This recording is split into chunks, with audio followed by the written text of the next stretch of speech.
Bugünkü dərsin mövzusu budur. Estimation with the confidence intervals.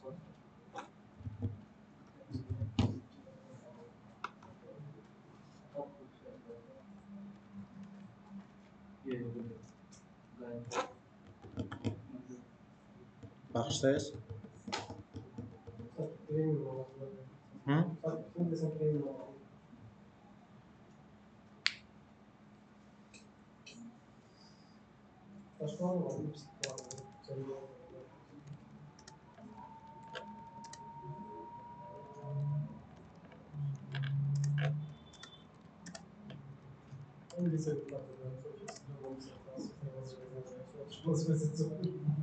Birbaşa ingiliscə oxuya bilmirsən, yoxsa İngiliscə mən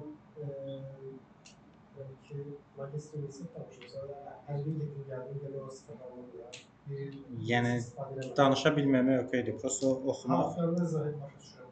Amma tədqiq Qısa, əgər Azərbaycan dilinə keçməyib özünü məcbur eləsən, qısa müddətdə çətinliyin qalxacağıdır. Çox şeylərdən məsələn, keçib Azərbaycan dilini istəyirəm ki, tam başa düşürəm, amma ingilis çox öyrənmirəm. Birinci punktu yazırıq. Point estimate and sampling distribution. Altında da yazdım ki, write detailed description of this topic. Detallı description'ını yaz.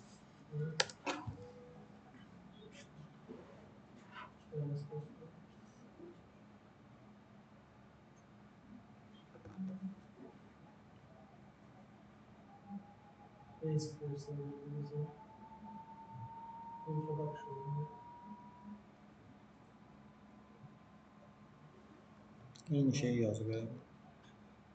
Biraz işarələmələri fərqli qoyub. Birinci məncə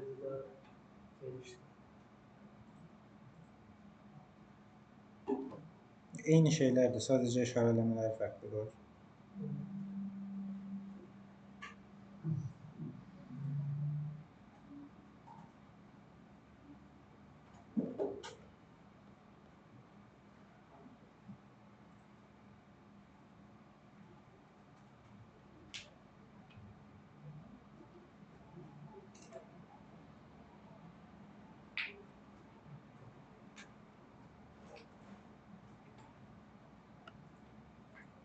Seçim verirdi bu həmişə.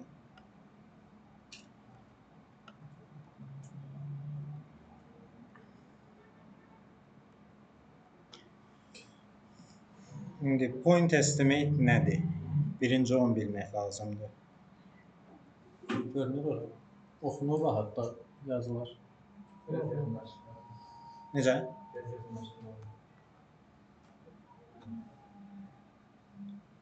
Point estimate, single best guesses of population parameters. Məsələn, biz bir sample götürürük population içərisindən, onun minini tapırıq. Bu guessdir, yəni bizim təxminimizdir. Həqiqi population'ın həqiqi ədəd ortası deyil. Bu, yəni population'ın yox, sample'ın statistikaları, istəyir standard variation olsun, istəyir mean olsun, nə olur olsun. Bu şeylərə point estimate deyirlər. Hansı ki, onlar müəyyən dərəcədə population'ı təmsil eləyir, amma dəqiq rəqəmlər deyil. Bir də sampling distribution. Sample Azərbaycanca nədir? Nümunə. Sampling distribution nümunələrin paylanmasıdır. Məsələn, biz deyək bir dənə population var, onun içərisindən bir sample götürdük, ədəd ortasını tapdıq. Sonra daha bir random sample götürürük, bir də ədədi ortasını tapırıq. Belə tutaq ki, 100 dəfə fərqli random sample götürdük və hamısının ədədi ortasını tapdıq. Biz bir dənə array alırıq. Sample'ların ədədi ortalarından ibarət. Bu həmin sampling distribution nümunələrdən biridir. Bunun varians üçün də eləyə bilərsən, standart deviation üçün də eləyə bilərsən, hər hansısa bir statistik üçün. Bunu nəyə görə bir sample 4-5 dənə versiyası qaldı, 10 saat? Necə? Niyə 4-5 dənəsi var?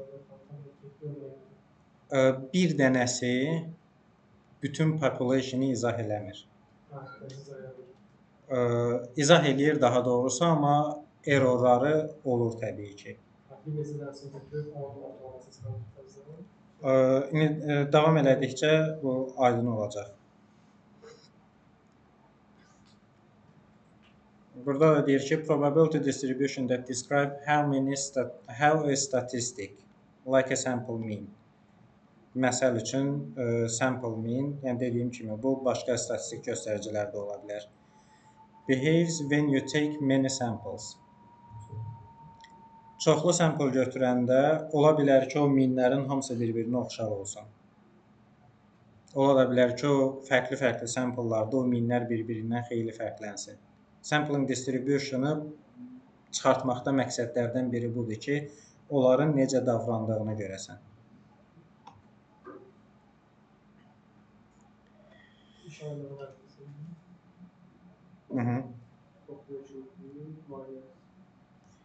What's this? A point estimate is a single value used to estimate a population parameter. Population parametri estimate eləyən single value, yəni bir value'dur. Population parametri təxmin eləyən. Point estimate budur. Biz distribution'a baxanda amma neçə dənə sample çıxartmışıqsa, o qədər sayda point estimate'lərimiz olur. Və onun paylanmasına baxıb analiz eləyirik. Bu Yunan hərfidir, mü deyirlər adına. Population parametri bununla işarə eləyirlər. İlk sorta bunu bilirsiniz, sample mean'dir. Point estimate nədir? Sample mean is the point estimate of population mean.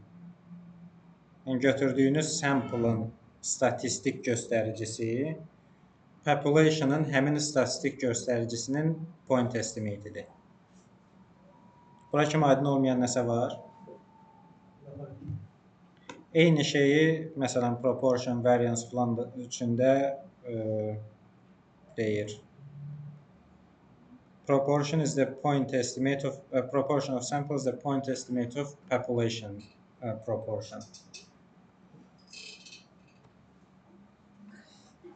Suppose that we want to estimate average height of adult men in country. Bir ölkədəki adult nədir? Yaşlı yox, yetişkin. Yetişkin kişilərin ortalama boy ölçüsünü tapmaq istəyirik. Niyə sample götürülür? Əvvəlcə onu deyə bilərsiniz mənə? Hamısını Hər hansı götürəməyik. Hər hansı bir nümunə götürərik. Ölkədəki bütün yetişkin kişiləri tapıb hamısının boyunu bir-bir ölçə bilməzsiniz. Çox costly bir prosesdir, çox vaxt aparan bir şeydir. Müəyyən bir sample götürüb test eləməlisiniz. Deyir, məsələn, 100 nəfər götürürük, ortalaması görürük ki, 176 santimetrdir. Sample meanimiz 176'dır. Bu population mean, yəni bütün ölkədəki yetişkin kişilərin ortalama boyunun point estimate'idir bu.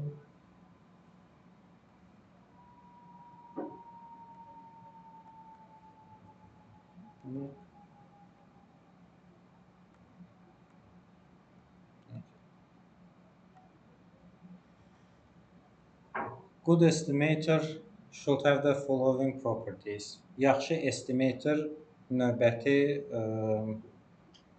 property nədir? Features da ingiliscədir, Azərbaycanca. Başa düşməyən var property nə deməkdir? Hamı başa düşürsə davam edək. Hə, Ha. unbiasedness. Yəni ki, ziddiyyətsiz. Belə tərcümə olunur yəqin ki, Azərbaycan dilinə. Necə? Bu termini istemiştim. Bunu birinci dərsdə istifadə eləmişdim. Sample unbiased olmalıdır. Məsələn, sən ölkədəki insanları təmsil eləmək adı ilə yalnız qadınları seçsən, bu biased sample-dır. Yalnız qocaları götürsən, yalnız cavanları götürsən, sən sample-ın bütün population-ı təmsil eləməlidir. Ona görə də bütün yadına gəlirsə demişdik, əgər yaşlılarla cavanların nisbəti 70-in 30-adırsa, sən sample-ında da o nisbət olmalıdır ki, unbiased sample olsun. Sen mi yazmıştın?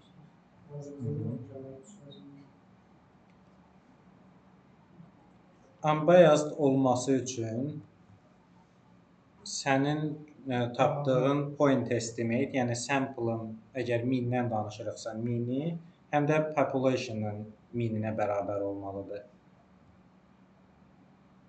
Bu estimate deməkdir. Bərabərdir. Bu da nə oldu? Hansı 1000?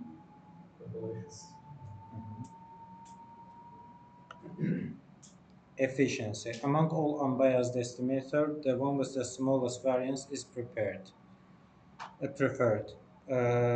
Effektivlik. Yəni bütün unbiased estimatorların arasından variansı ən kiçik olan daha uyğun sayılır. Bunu necə izah edə bilərsiniz bu cümləni? O daha yaxın oldu, məsələn, yəni daha dəqiq olar. Daha stabil. Stabil yox. Stabil Alfa olur. yerə azdır, yəni. Ortalama Variansın çox ya da az olması outlier-in. Ortalama məsafə daha az olan. Aha. Yəni ki, population mean-ə ən yaxın olan ən üstün tutulur. Consistency. Yəni davamlılıq. As the sample size increases, the estimator becomes closer to the true parameter. Sample size-ınız nə qədər böyük olsa, sizin point estimate'iniz bir o qədər həqiqi parametrə, yəni population mean-ə bir o qədər yaxın olmalıdır. Bir də sufficiency. Bu da uyğunluq kimi tərcümə eləmək olar. The estimator uses all the information available in the data relevant to estimating the parameter. Estimator population parametri estimate nədir? Qiymətlər. Yox. Təxmin eləmək. Population parametri təxmin eləyəndə sizə əlinizdə olan və həmin parametri təxmin eləmək üçün önəmli olan bütün informasiyalardan istifadə etməlisiniz. Məsələn, bayaq dediyim kimi, yalnız kişiləri götürüb ümumi Azərbaycanın ortalama yaşını tapmağınız düzgün olmaz. Əlavə informasiya var, orada qadınların da yaşını nəzərə almalısınız. Və yaxud da ki, Azərbaycanlıların yaşı deyəndə yalnız Azərbaycan sərhədləri içərisində yaşayanların yaşını, ortalama yaşını götürsəz, yenə də bu sufficient data olmayacaq. Çünki Azərbaycandan xaricdə yaşayanlar da var. Sampling distribution. Sampling distribution of a statistic like a sample mean. Burada like a sample mean bir nümunədir. Bu variance və s. istənilən parametr ola bilər. Is the probability distribution of that statistic over all possible random samples from the population. Populationdan götürə biləcəyiniz bütün random sample'ların statistikasının probability distribution'udur.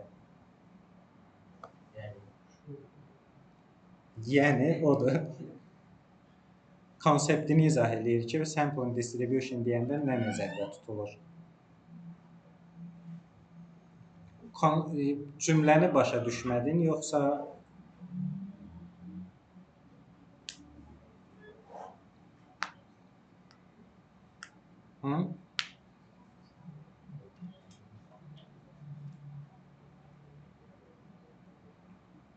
Fərq. Burada Azərbaycan dilində mən yazmışam, o tərcümə edildi, olmuyor. Başa düşməyən oldu. Nə mənası nədir? Təkrar edilməsi. Bax, biz estimate eləyirik şeyləri, parametrləri sample-dan. Yəni bizim parametrlər məsələn mean estimate deyirik. Ya da point estimate deyirik. O true population mean deyil. Və əvvəla all possible random samples. Mümkün olan bütün random sample'lar götürülür. Onların estimate'lərindən, probability'lərindən bir distribution hazırlanır. Bu distributiona da sampling distribution deyirlər. Yəni paylanma nədir ümumiyyətlə onu bilirsən? Distribution nədir? Okay. Qaranlıq qalan nəsə oldu? It shows how much the statistic would vary from sample to sample. Nümunədən nümunəyə həmin parametrin nə qədər dəyişdiyini göstərir. Əgər dəyişmə çoxdursa, bizim götürdüyümüz sample'ların hər biri ayrı-ayrılıqda bizim populationu yaxşı ifadə edə bilmir deməkdir. Dəyişmənin çox olub olmadığını, həmin distribution-dakı dəyişmənin çox olub olmadığını necə tapa bilərik? Necə müəyyənləşdirə bilərik? Burada da şeydən istifadə etmək olar. Bu məsəl üçün sample veriyorsunuz, example verir. 3 tane sample var. 175 bir şey. Burada da altlardan üstünden istifadə etmək olar. Yəni ki, ortalamada da yenə fərqli olan bəlirləyicisi. Onsuz da bu sample 1, 2, 3 bu 3 dənə götürdüyün hər hansısa bir random sample'dır. Götürdüyün hər hansısa bir rəqəm deyil. İçində 200 metr, 2 metr çıxan olar. 2 metr çıxan varsa, o demək ki, sənin sample'ı seçəndə problem yaşamısan. Random seçəndə çıxa bilər. Random baxır necə də. Random necə deyim? Random seçirsənsə, məsələn, bu şey kimi fikirləş. Bir sample size-dan çox şey asılıdır. 1 milyonluq datada 10 nəfər seçsən, təbii ki, çox fərqlənə bilər. Məsələn, yuxarıda consistency var idi. As sample size increases, the estimator becomes closer to true parameter. Sonra sufficiency. Estimatorların bütün informasiyalardan istifadə eləməlidir. Bu dolayısıyla ondan deyir ki, sənin sample'ında bütün informasiyalar mövcud olmalıdır.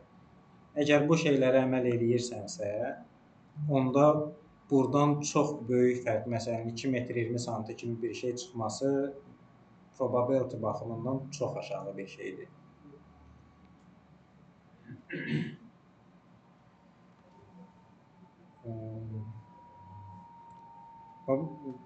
Burada da deyir, əgər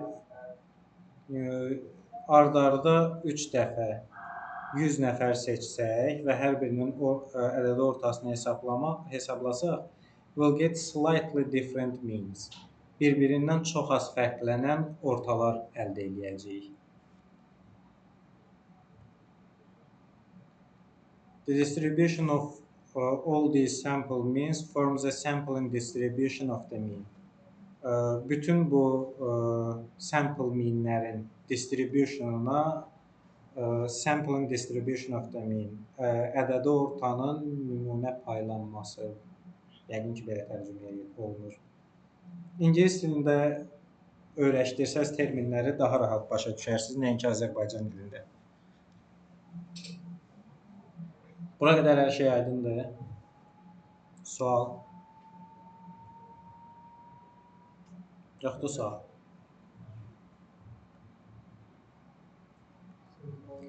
Central limit theorem.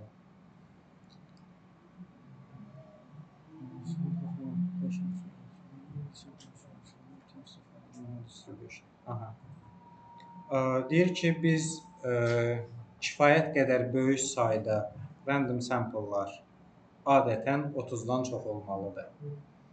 Burada en böyükdə 30 sample sayıdır. Bir sample'ın size deyil. Yəni ən azı 30 dəfə random sample götürürsən. From any population with a finite mean. Yəni finite nədir Azərbaycan? Sonlu. Sonlu ədədi ortaya malik bir şey. Sonsuz ədədi ortaya malik bir population nümunə deyə bilərsiniz. Sonsuz ədədi ortaya. Sonsuz ədədi ortaya.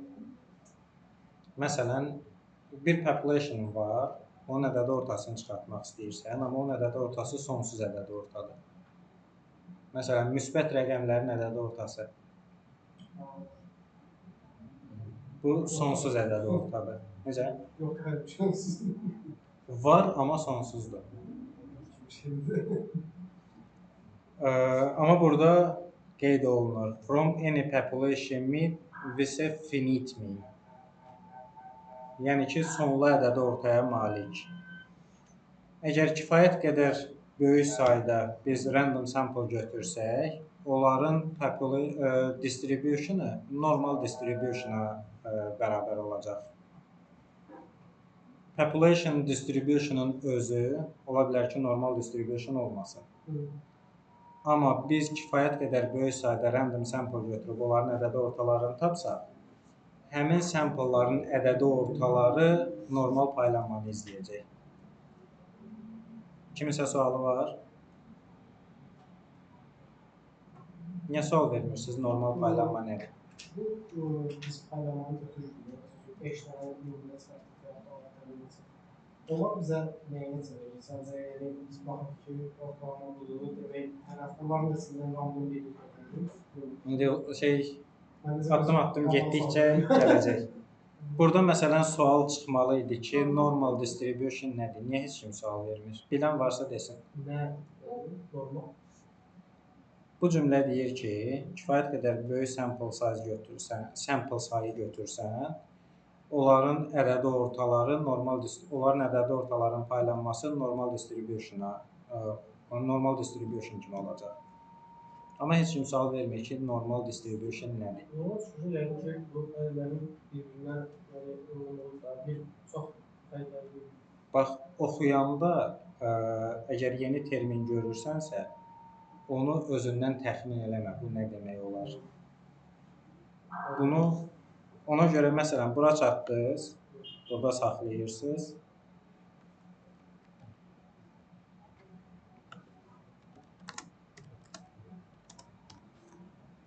Bu sualı verməlisən ki, başa düşəsən normal distribution nədir? Ondan sonra bunu başa düşəndən sonra o cümləni bir də oxuyursan, ondan sonra oxumağa davam edirsən. Peki o bütün population təmsil edəyəndir? Necə? Bütün population'ı ən yaxın təmsil Məncə sadəcə məsələn daha çox fərqlər yoxdur. Yəni düzgün seçilmiş. Normal distribution simmetrik distributiondur. Hardasa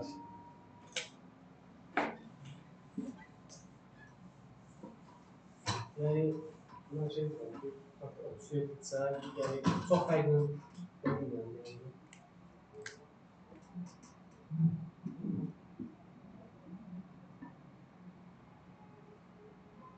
normal distribution belə bir şeydir.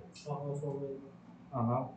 Burada hər bir belə deyim də bir-birinin güzgüsü kimidir. Buradan bura olan məsafə, buradan bura olan məsafəyə bərabərdir. Bu yalnız belə yox, tutaq ki, belə də ola bilər və yaxud da ki, belə də ola bilər.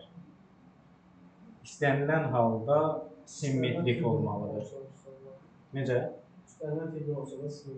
Fiqur formasında belə bir şey olur, amma hündürlüyü və ya genişliyinin dəyişməsi onun normal distribution olmaması demək deyil. Nə çox fikirləşdi. O bilməyən nə zordur? Səs atmalı. İnternetdə Ola bilər.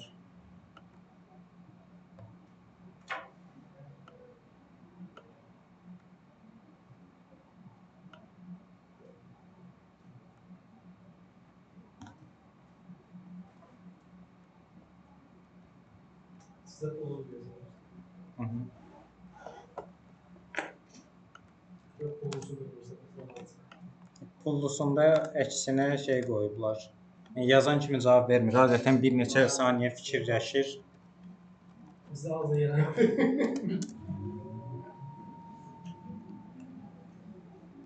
Fikirləşəndə daha yaxşı cavab verir. Normal.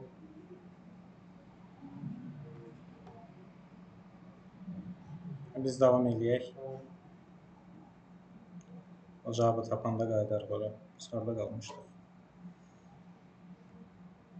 Burada.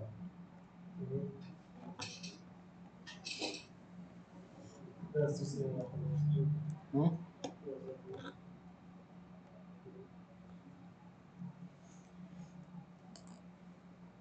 Bu normal paylanmanın işarəsidir. Bu nəyin işarəsidir? Ancaq Yox.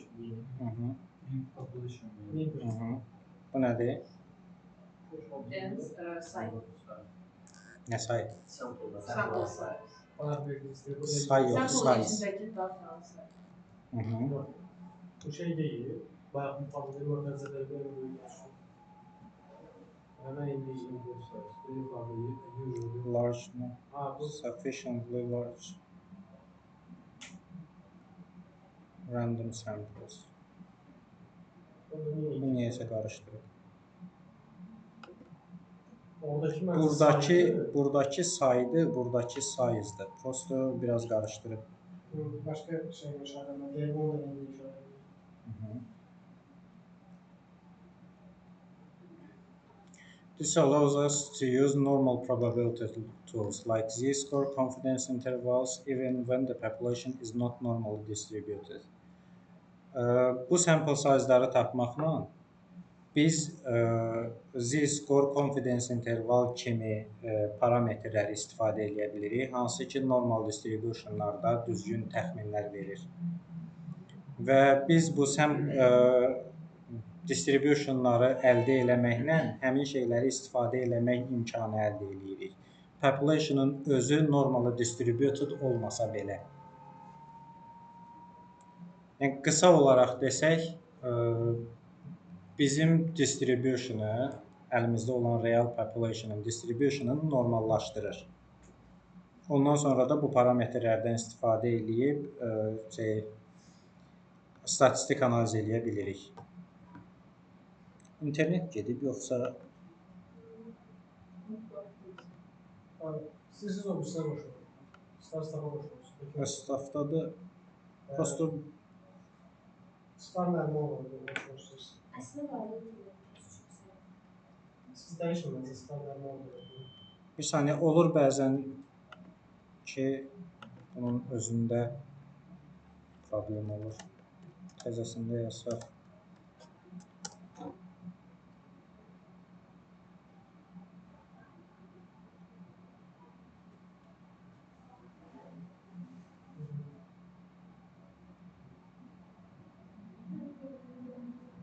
Necə? Donur indi. Həmişə ya indi? Adətən tez yazırdı.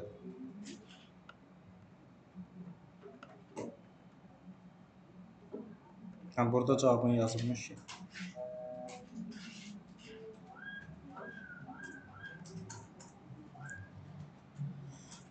Normal distribution. Nə? Çıxardıb, hə. Normal distribution deyir ki, statistikanın ən əhəmiyyətli, vacib distributionlarından biridir. It describes how many natural phenomena behave, height, weight, IQ score, exam results, and so on. Bu H. It's also called a bell curve because of its symmetric bell-shaped appearance. Bell şeydir, zəng. A variable x is said to be normally distributed if its probability distribution follows the function. Bu funksiyanı əzbərləməyə falan ehtiyac yoxdur. Heç başa düşməyə də, çalışmağa bu dəqiqə üçün ehtiyac yoxdur. Necə? Çətin bir şey deyil, sadəcə bu dəqiqə bunu bu epsilon riyaziyyatdan yadınızdadır. 2.72 nə nəsə belə uzun bir rəqəm idi. Bu da pi-dir. 3.14. Bu x sizin dəyişəniniz, bu population mean, bu var standart deviation, bu da standart deviation. Orada pi olması yuxarısındakı yumruya görə. Necə? Orada pi'nin olması. Düzdür, o yuxarıda funksiyanın yuxarıdakı yumrusu.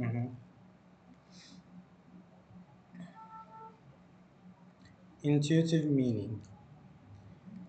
Most observations are close to the mean.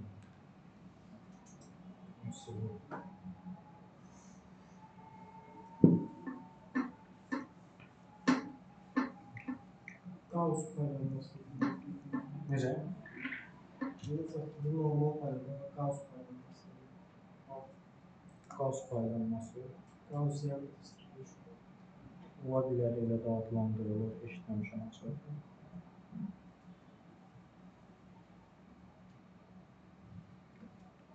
Bu bizim ədədi ortadır.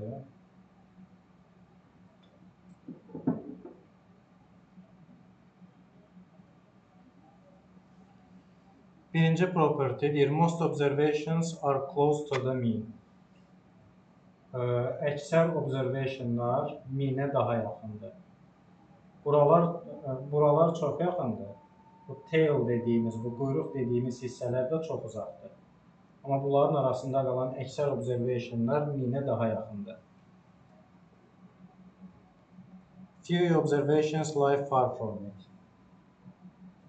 Daha az sayda observationlar müşahidədir. Buralar daha uzaqdadır. The distribution is perfectly symmetric. Tam olaraq simmetrikdir. Hər iki tərəfdə mean-ə olan məsafə üzbəüz yerlərdə, bir-birinə tam bərabərdir. Əgər average hündürlük 170 sm-dirsə, əksər insanlar hardasa 160-180 sm arasında olacaq. Çox az adam 150-dən aşağı və 190-dan yuxarı olacaq. Hansı ki, həmin adamlar bu hissələrə düşəcək, həmin əksəriyyət də bu hissələrə düşəcək.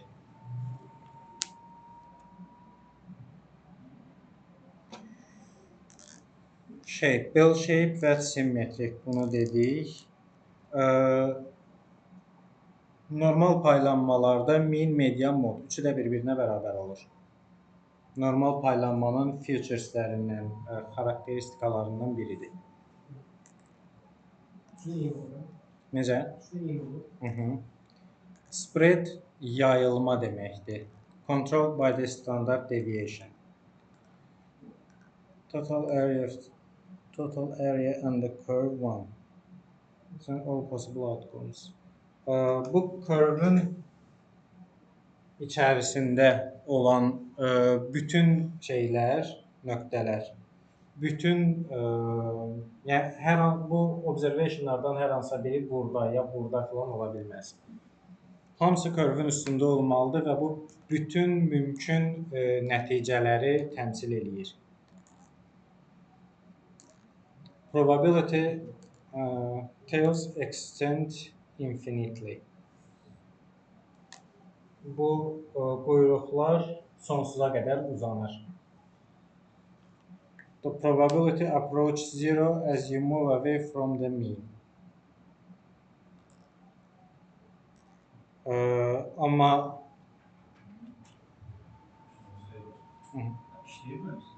bu şey qoşublar Type-C çevirmək üçün, onu taxanda işləyir.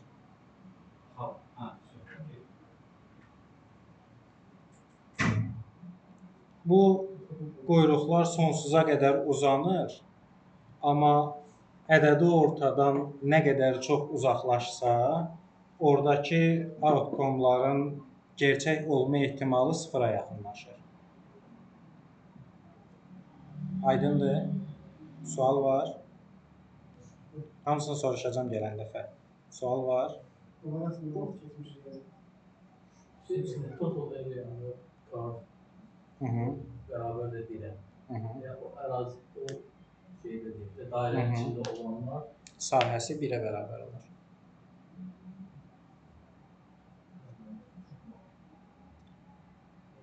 Bu qabaqda yəqin ki standart deviation-in izahını verəcək. Orada bir də gələrik bu məsələyə.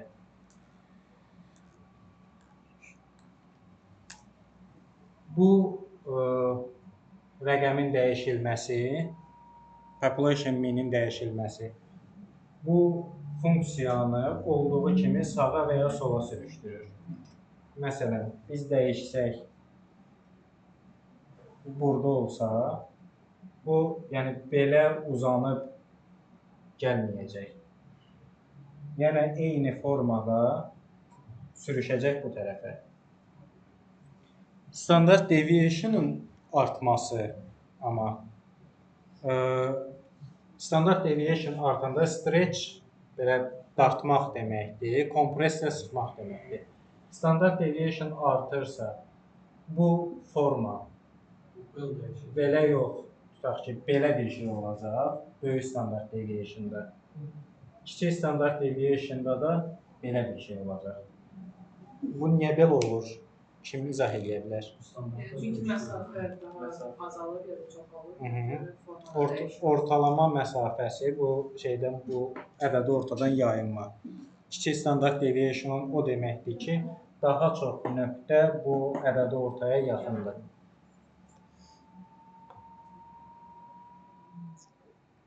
Əgər standart deviation kiçikdirsə, həm daha hündür, həm də daha dar bir shape olacaq.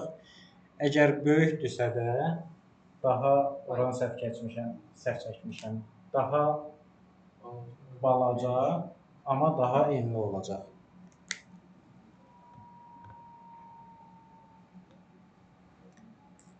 Range. Bu bildiyiniz nədir? Mu ədədi orta. Bu plus-minus 1 standart deviation. Plus-minus da yəni ki, həm bu tərəfə, həm bu tərəfə. Bir standart deviation. Normal paylanmada bir standart deviation məsafəsində olan observationlar ümumi observationların 68% olur. Plus-minus 2-də 95%, plus-minus 3 standart deviation məsafəsində də 99.7%. 99.7% nəyin üstəsində? Bizim bütün observationların 99.7%-i plus-minus 3 standart deviation məsafəsində olur. Ona görə də dedik ki, bu tail'lar sonsuza qədər uzanır, amma məsələn 5 standart deviation məsafəsindədirsə 0.3%-i yalnız orada olur. 10 standart deviation məsafəsindədirsə daha kiçik. Yəni observationu həmin məsafədə tapma ehtimalınız getdikcə azalır və sıfıra yaxınlaşır. Necə? Sıxıldıqca daha çox observation həmin əraziyə düşür. Sual?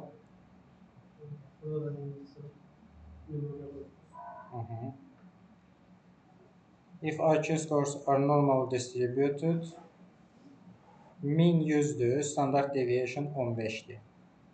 Bu deməkdir ki, 68% normal paylanmada, mean 100, standart deviation 15 olanda observationların 68%-i 85-115 arasında olur. Yəni plus-minus bir standart deviation məsafəsində. 95%-i 70-130, 99.7%-i 55-145. Yəni 3 standart deviation məsafəsində olur. Standart normal distribution ya da ki Z distribution deyirlər.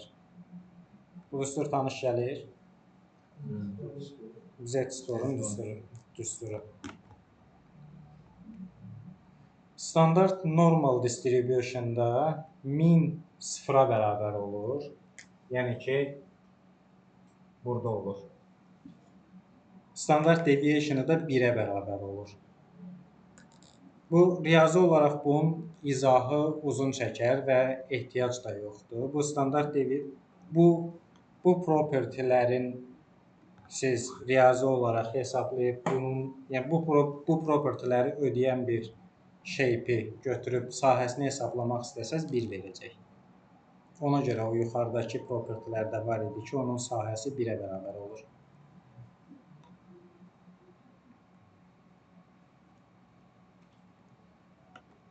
Convert any normal variable x into standard normal variable z.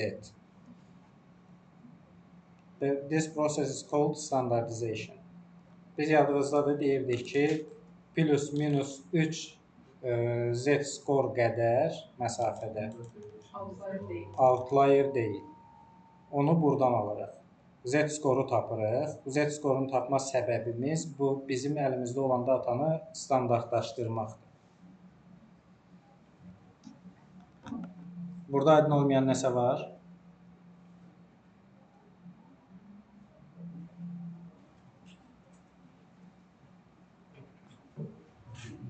Niyə datanı standartlaşdırırıq? Çünki standartlaşdırılmış data normal curve yaradacaq və bu curve data normal paylanmayanda hansısa bir konkret, belə deyim, formula, düstur çıxartmaq onun üçün çətin olur. Ona görə də standartlaşdırılır ki, onun üçün nəzərdə tutulmuş funksiyalardan, nə bilim, kalkulyatorlardan filan istifadə edib rahat hesablama eləyəsiniz. Sual?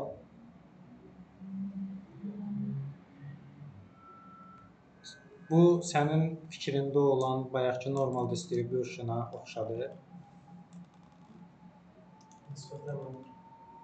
Bəs bu şeylərin hamısını təxmin edə bilərdin. Ona görə istənilən halda qabağınıza çıxan hər hansısa bir termini bilmirsinizsə nə olduğunu, mütləq yazın, əvvəlcə onu oxuyun, öyrənin. Ondan sonra keçin davamını oxumağa. Z-table. Burada 2 dənə table'dan istifadə edəcəyik. Biz bu distributionlarla filan işləyəndə bir T-student table var, bir də Z-table var. Z-table population məlum olanda, yəni population'ın bütün dataları bizdə olanda istifadə edirik və onun degree of freedom-u n-ə bərabər olur. T-table'dan da bizdə bütün parametrlər olmayanda, yəni əlimizdə sample olanda istifadə edirik. Onda degree of freedom-u n-1 olur. Degree of freedom yadınızdadır?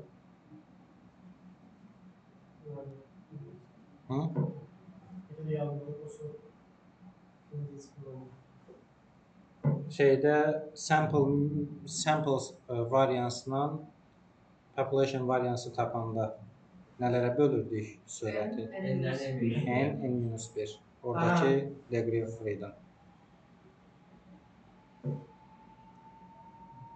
Application.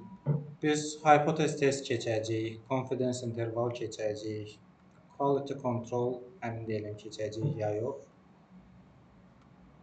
Bu ikisində normal distribution'dan istifadə edəcəksiniz. Salam, buyurun. Bəli.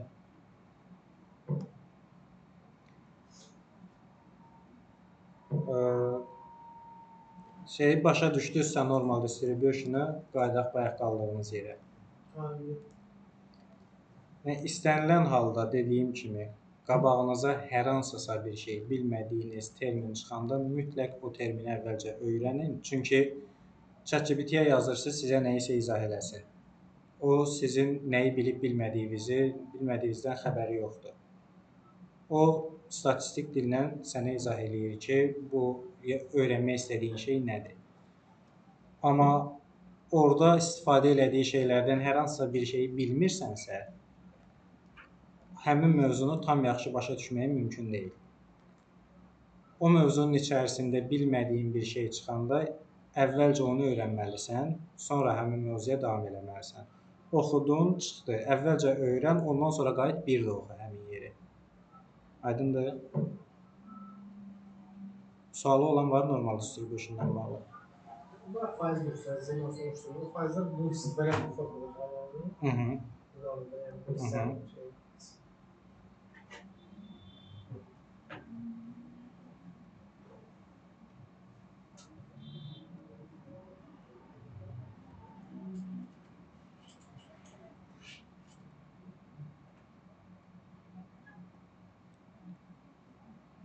Burada qalmışdır, hə? Function parameters.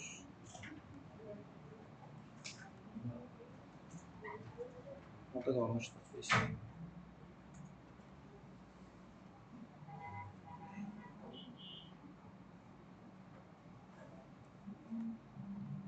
Statistik. Aşağıda. The mean of the sampling is equal population mean standart error. Biz standart errora baxmışdıq. Buranı keçmişik deyəsən. Bu standart error hissəsini. Yüzde qalır da sonsuz artır. Standart error danışmışdıq biz. Məncə də gözdən yayılıb burası.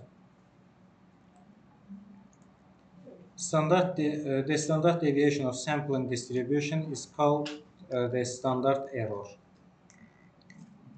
Standart errorlar bizə sonra confidence intervalı hesablayanda lazım olacaq. Bu confidence intervala da gələcək o nə deməkdir? Standart error bu formada hesablanır. Bu x orta, yəni sample mean-dir. Sample mean-in biz deyək ki, tapmışıq bir neçə dənə sample mean. Onların bir neçə dənə sample götürmüşük və onların hər birinin ədəd ortasını tapmışıq. Bizim sample mean-lərin distribution əlimizdə var. Amma hər birinin də the standard deviation of a sampling distribution, yəni o x ortaları götürmüşük, sonra onların standard deviation'ını tapırıq. Ondan sonra da onu kök altında n-ə bölürük. Kim deyər, niyə kök altında n, amma n yox? Onun da nasıl soracağım? Düşük aşağıya.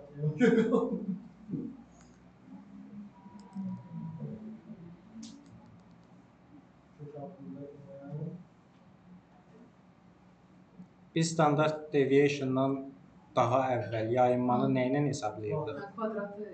Variansla hesablayırdıq. Əgər variansla hesablasaq, bu olacaq n. Amma biz bunu standart deviation'a gətirmək istəyiriksə, bunu kök altına salırıq. Kök altına salanda bu kvadratla bu gedir, amma bu n kök altında qalır.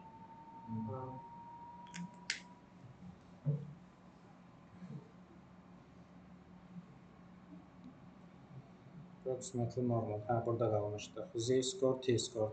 Bu Z-score population məlum olanda istifadə edirik ki, bunlar table'lardır. Bunları əzbərləməyə ya yadda saxlamağa ehtiyac yoxdur. Hansısa bir məsələ eləyəndə, hypothesis testing və s. eləyəndə götürürsən table'dan degree of freedom və s. nə bilim, alfa yazada görə kəsişməsindən bir şey olur, orada skor olur, onu götürürsən. Yəni, belə deyim, bu hazır olan və hesablanmış bir table'dır. Bunun üçün nəsə ya hesablamağa, ya da əzbərləməyə ehtiyac yoxdur. Sample'larla işləyəndə də T-score, bu da T-student testdən hazırlanmış skorlardır, ondan istifadə edirsiniz. Biz dedik ki, burada standart error'u tapırıq. Amma standart error'u tapsaq da, margin nədə Azərbaycanca bilən var? Məncə bu dərsin burada yazdığım bütün hamısını keçə biləcəyikmi bilmirəm, çünki sizcə ağır dərsdir, yoxsa deyil? Rahat gedir? Məncə rahat. Məsələlərdə məlum olacaq. Hə? Belə rahat görsənir, amma məsələdə çox olur. Bura qədər hər hansısa bir sualınız var? Marja deyil. Marja marjin var da. Marjin Azərbaycan, marja da Azərbaycan dilində deyil də. Marja malın üstündə olan Haşiyə.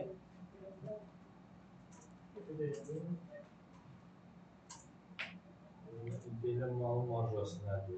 Mesela faizi gəlir üstünə hesablanan məbləğ. Həd paylanan sərhəd yoxdur. Aha, sərhəd. Termini tam yazılır. Hər şey olur. Bu Z üstündə ulduz, bu critical value-dur. Və burada yazır. Görürsünüz, hesablamaya falan ehtiyac olmur, çünki bu özü verdiyi bir şeydir. 95% confidence, burada bir dənə gələcəkdə şey keçəcək, alfa olur. 100-dən bu confidence-i çıxırsan, alırsan alfanı. 5%lik alfa ilə degree of freedom-ın kəsişməsində 1.96-dır həmin cədvəldə. Bunu götürürsən, vurursan həmin standart errora, burada tapdığımız. Alırsan margin of error. Həmin errorun sərhədi, həddi. Xəta payı. Bu deyil. İstənilən statistik hesablamada bir xəta payı, ən yaxşı tərcümə olur, bir xəta payı olur. Və bu margin of error da həmin xəta payını ölçür.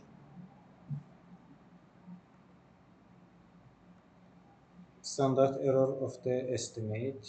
Standard error nə oldu? Kimin yadında qaldı?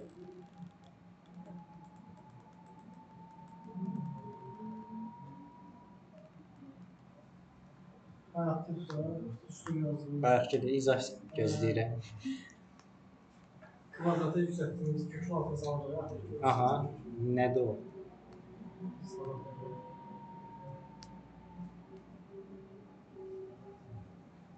Bu nədir?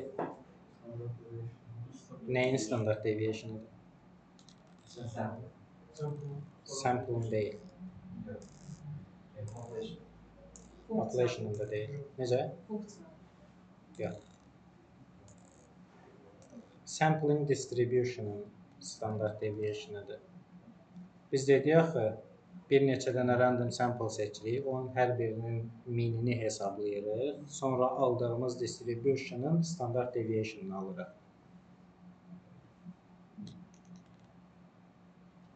Yəni, ədədi ortaları almışsan 170, 171, 173, 168 və s. Bu, hər biri fərqli-fərqli samplelardan çıxan ədədi ortalardır.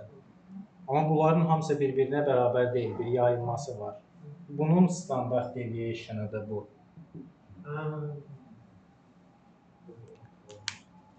Bunun standart deviation-da kök altında ilə, yəni bunun sayısına böləndə alırsınız həmin population, həmin distribution-ın standart errorunu.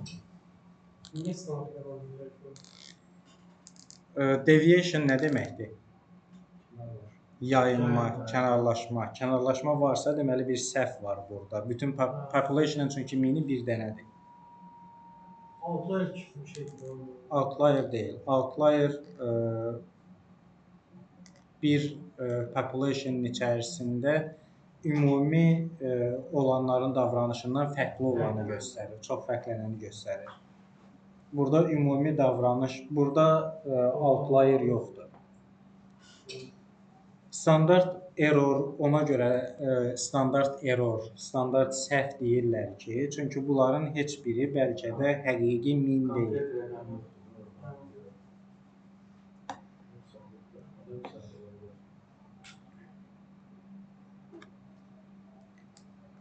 Margin of error grows. Xəta payı artır hansı hallarda? Large variability in population. Yəni ki, standart deviation-ınız çox olanda. Standart margin of error-u Z ulduz vurulsun standart bu formada da yaza bilərik. Bu bizim bu standart error-dur. Margin of error bərabərdir. Bu nə vaxt böyüyür? Düstura baxanda, məsələn, aydın olur. Bizim standart deviation böyüksə, sürət böyüyür, ona görə də margin of error artır. İkinci, smaller sample size. Məxrəc kiçilsə, bu böyüyür. Üçüncü, higher desired confidence level. Bunu indi confidence leveli keçəndə başa düşəcəksiniz. Bizə ulduz həmişə 1.96 olur. Yox. Onu hesablamasın. Bu 95%lik konfidensə görədir və yəqin ki n-lə götürüb degree of freedom-u da.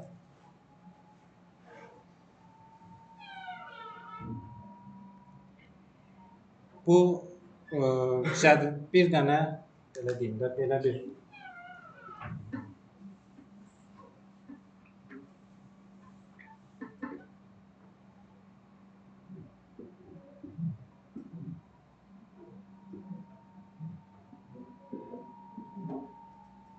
bu alfadır. Bu tərəf. Burada degree of freedom vardır. 1, 2, 3 və s. Necə? Z-score table yazsan, ya T-student table yazsan, belə cədvəllər çoxdur. Hansının adını yazsan, table'ını çıxacaq. Distribution table və s. Ya da critical value yazsan çıxacaq. Oradan alfa səviyyələri üçün Z-score yazsan. Tutaq ki, 1%-də fərqlidir, 2%, 5% və s. Burada da onların value'ları var. Siz götürürsünüz, confidence intervalı 95% deyirsə, alfa 5%dir. Degree of freedom 3-dürsə, bu ikisinin kəsişməsi, buradakı rəqəmi götürürsünüz. Bu 1.96 o cədvəldən gələn rəqəmdir. O şeylərdən, o yuxarıda qeyd olundu, sample'lar 1.70. O cədvəllərin mən şeyini atacam sizə. Ya link, ya şəkil formasında, ya PDF formasında atacam. Alfa qeyd etmişsiniz, 1.2-5%. Orada da 95% confidence. Aha. Ona görə 1.96 hesablanır. İndi olsa, ola bilərmi ki, orada Bu 99% ola bilər. Bu 99% olsa, buradakı kəsişməni yox, buradakı kəsişməni götürəcəksiniz. Oradakı rəqəm 1.96 olmayacaq, başqa rəqəm. Aha. Həmin cədvəlləri atacam qrupa.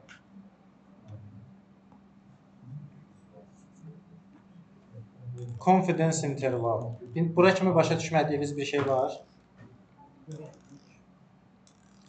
Confidence interval provides a range of plausible values for the population parameter. Confidence interval nə deməkdir? Məsələn, 95%lik confidence intervalla siz population mean-i tapanda deyirsiniz ki, 95% əminliklə deyə bilərəm ki, məsələn, intervalı almısınız 1.70-1.73 arası. Bu belə deyim, təqdim olunur ki, 95% əminliklə deyə bilərik ki, bizim həqiqi population mean 1.70-1.73 arasında yerləşir. Confidence intervalın böyütdükcə, daha doğrusu confidence sözünün tərcüməsini bilirsiniz hamınız. Əminlik kimi bir şeydir. Əminlik intervalı, belə deyək. Güvən intervalı, hə. Məsələn, 99%-ə artırsaz onu, 95 yox, 99%. Onda bu critical value böyük ehtimal ki, artacaq. O da ona görə artır ki, 99% əminliklə deyirsənsə, onda sən range-i biraz da böyütməlisən ki, məsələn, 95% confidence interval o deməkdir ki, sən 5%lik bir xəta payın var orada. Ola bilər ki, 1.70-73 arasında yox, nə bilim, 1.68 olsun o. Sən confidence intervalı, confidence leveli artırdıqca, onu 95 yox, 99% deyəndə, həmin range biraz böyüyür. Deyirsən ki, 95% ehtimalla 70-73 arasındadır. 99% əminliklə deyə bilərik ki, tutaq ki, 65-75 arasındadır. Confidence intervalda necə tapılır? Confidence level çoxalır. Bayaq point estimateləri dedik, tapdıq, düzdür? Onun üstünə plus minus margin of error, xəta payını gələndə confidence intervalı alırsınız. Məsələn, biz mini tapmışdıq 1.70. Margin of error-u da almışıqsa tutaq ki 7. Deməli bizim confidence intervalımız olur 163 ilə 177 arasında. Aydındır? Sual? Heç səsin çıxmır. Mən ancaq onu başa düşmədim. Ondan qabaq Cədvəl? cədvəl başa düşmədim. Elə bilirsən ki, ancaq onu başa düşdüm. Başa düşmədim, bəs bayaqdan niyə sual vermirsən? Neçə dəfə soruşmuşam axı, sual var. Mən deməsəm demirsən, səsini çıxartmırsan.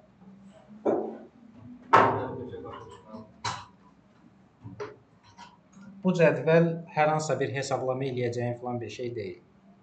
Bu hazır cədvəllərdir, o cədvəlləri də paylaşacağam. Burada biz dedik ki, bayaq 95% confidence level-lə burada yuxarıda margin of error tapırıq. Bu Z ulduz bu xanalardakı olan rəqəmlərdir. Amma biz hansını istifadə eləyəcəyik, onu bilmək üçün bizə bir degree of freedom lazımdır. Buradakı rəqəmlər. Bir də ki, confidence level lazımdır. Yəni ki, buradakilər. Confidence level 95%-dirsə, bunu adətən bəzən bu alfa ilə də işarə eləyirlər. Alfa 1 minus confidence level-dir. Və yaxud da ki, confidence level-in özü ilə. Adətən alfa ilə işarə eləyirlər. Degree of freedom tutaq ki, 3-dür.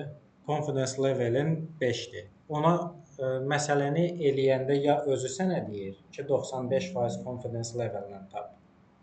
Və yaxud da ki, sən iş görəndə tutaq ki, hansısa bir statistik analiz eləyirsən, çox dəqiqliklə tapmaq istəyirsənsə, tutaq ki, 99% confidence level götürürsən. Məsələn, tibbi statistik araşdırmalar eləyəndə və yaxud da ki, hansısa bir model quranda adətən confidence level-i yuxarı götürürlər.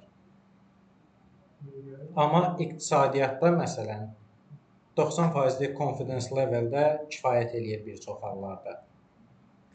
Yəni 10%lik xəta payına belə deyim, razı olunur. Amma tibb elə bir şeydir ki, bu səhv eləmək ölüm demək ola bilər. Ona görə daha dəqiq, daha yuxarı confidence level seçilir. Confidence level-ə özün qərar verirsən. Cədvəllərdə tarifini verirsən, 0.01, 0.0 formula verirsən. Bunlar faiz nisbəti götürülür. Bu 0.01 1% deməkdir. O da ki 99% confidence interval demək. Confidence level deməkdir. Yəni bu çıxılır oradan. Hə. 99%.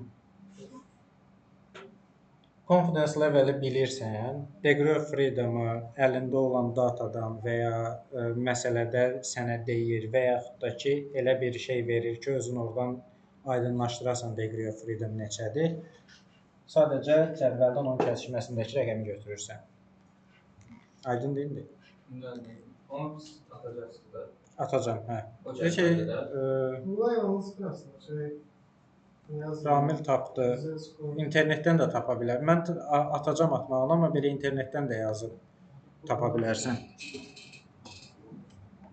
Z-score table yazsın. Z-score table-da var, T-score table-da var. Hər ikisi istifadə olunur.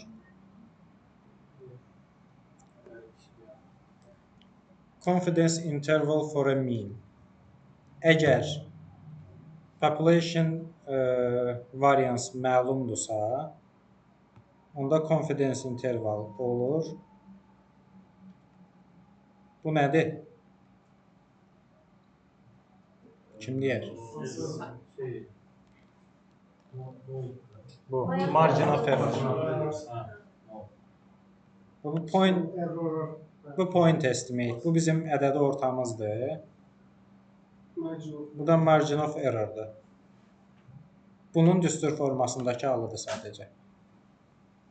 Əgər bayaq dedik ki, Z-score-da istifadə edirik, T-score-da. Z-score-u vaxt istifadə edirik ki, biz population-ı bilirik. Dolayısıyla onun population variansını da bilirik. Amma bunu bilməyəndə əlimizdəki sample olanda. biz T-score-dan istifadə edirik. Skor fərq etmir. T-score-un başqa cədvəli var. Oradakı esinə. Buradakı S nədir? Mən sual verəcəkdim elə.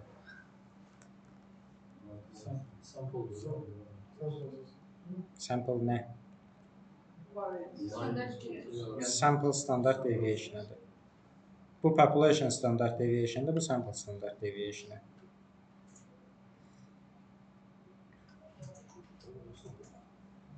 Baxın, burada yazır. Critical value from the T-distribution with n-1 degree of freedom. Biz sample olanda degree of freedom avtomatik bir dənə azalırdı. Nümunə. A sample of 25 students has an average score of 80 with a standard deviation of 10. 25 dənə tələbənin ortalama göstəricisi imtahanda 80-dir və standard deviation 10-dur. Yəni görürsünüz, confidence intervalı özü verir. 95%. Bunu ya özün təyin edirsən, ya məsələdə özü verir sənə. For the population mean 95%lik confidence intervalı tap deyir. Əvvəlcə standart erroru tapırsınız. 10 bölək kök 10 standard deviation bölünsün kök altında 25 sample size. Bərabərdir 2-yə. T-table'dan degree of freedom 24.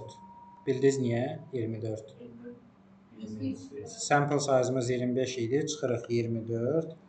Həmin table'da alfa olur 0.05, yəni 5%. Degree of freedom'da bu da olur 24. Bunun kəsişməsindəki rəqəm də 2.064.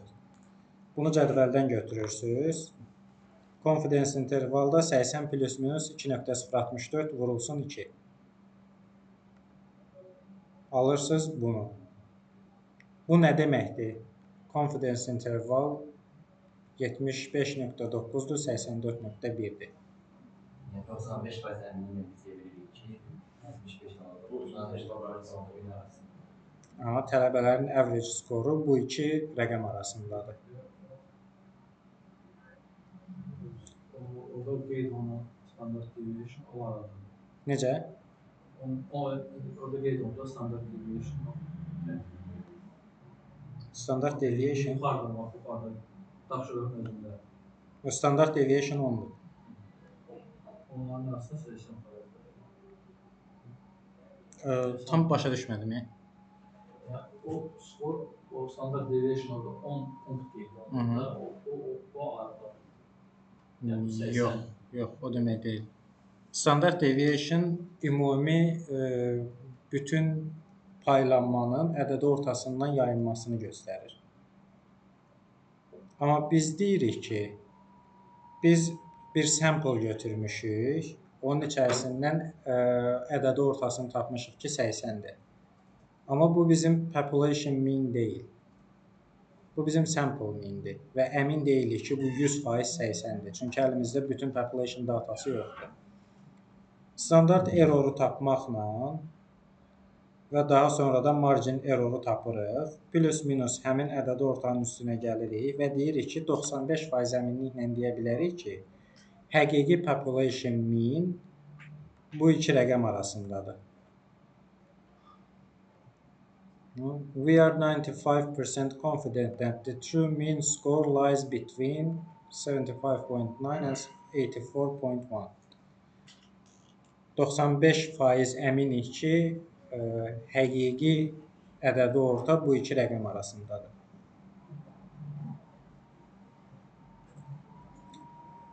Confidence interval for proportion. Bu da proportionları. Məsələn, aşağıda bir nümunə verir ki, 60 in a survey 60 of 100 respondents support new policy. Yeni bir siyasi hər hansısa bir şey var. Policy siyasi hər hansısa bir şey yox, daha doğrusu. Bizim dilə tərcüməsi nədir bunun? Yox, siyasət deyil. Məsəl üçün icra hakimiyyəti yeni bir şey eləmək istəyir. Seçki. Seçki yox. Polisinin mənası belə bir şeydir. Məsələn, şirkətdə deyək, məsələn, company policy deyirlər. Qaydalar, irəliləyiş filan kimi bir şeydir. Məsələn, əvvəl mən deyirdim ki, maaş artırmaq üçün bu şeyləri, nə bilim, o göstəriciləri ödəməlisiniz. Bu company policydir.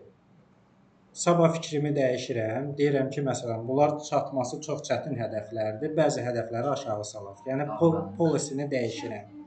Hə, şərtlər tam olaraq şərt də deyil, nəsə.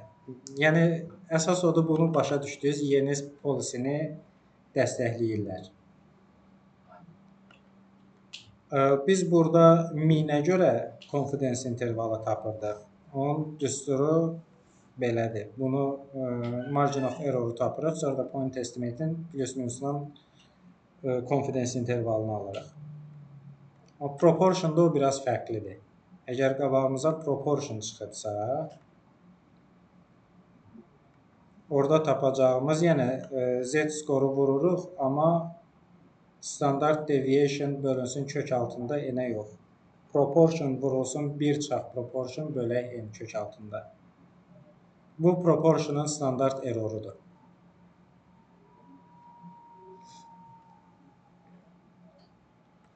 Proportionu, yəni biz sample götürmüşük. Oradakı 60 nəfər yeni qaydaları dəstəkləyir.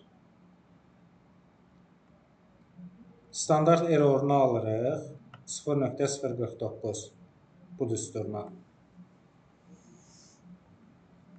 Ondan sonra da 60-ın plus-minus üstünə gəlirik və deyə bilirik ki, əhalinin ümumi population 95% əminik ki, əhalinin 50.4 və 69.6% bu siyasəti dəstəkləyir. Bunu adətən, məsələn, xəbərlərdə filan görmüş olarsınız. Donald Trump'ın seçkilərdə təxminən nə qədər səs yığacaq. Onu tapmaq üçün fərqli-fərqli ştatlarda kiçik bir kütlədən, məsələn 200 nəfərdən, 300 nəfərdən fikri soruşulur. Trump'ı neçə nəfər dəstəkləyir, neçə nəfər dəstəkləmir. O proportionlar çıxardılır. Ondan sonra da belə bir hesablama aparılır və deyilir ki, böyük ehtimal ki, Trump'a səs verəcək əhalinin faizi tutaq ki, 55-dən 75-ə qədərdir. Bununla da təxmin edirlər ki, seçkilərdə yəqin ki, Trump qalib gələcək. Biz 1.96-nı hardan götürdük? Bu həmin critical value-dir, z-score-dur buradakı. Cədvəldən tapırsan onu. Confidence interval əgər çox yorursa burada saxlayaq. Nə qədər qalmışım? Hələ biraz var, çox azdır olmağına, amma əsas hamısını keçib qutarmaq deyil, keçiləni öyrənməkdir. Kəsə də bilərik.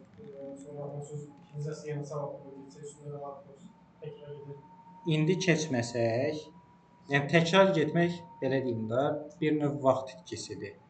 Əgər hamısını öyrənib çatdıra bilməyəcəksinizsə, ağır gəlirsə, öyrənə biləcəyiniz qədər yerdə saxlayaq.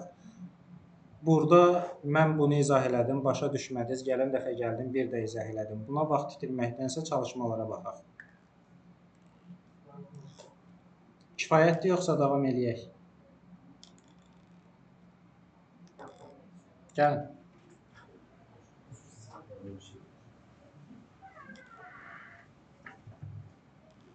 Kifayətdir, yoxsa davam eləyək? Kifayətdir.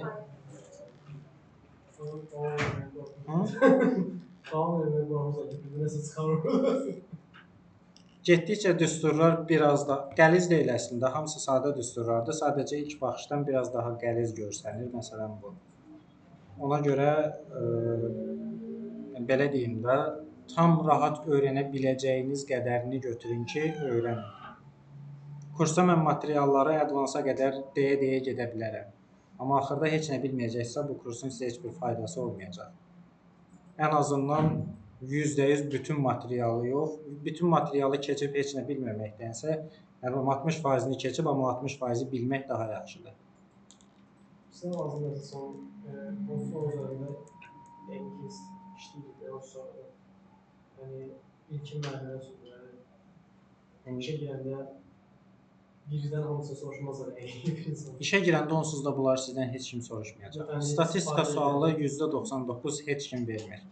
Yəni istifadə Praktikada istifadə. Bu praktikada lazım olur. Yaxşı analiz eləmək istəyirsinizsə, bunları bilmək yaxşı şeydir. Biz bunu hardan oxuyacağıq evdə? Kitabdan.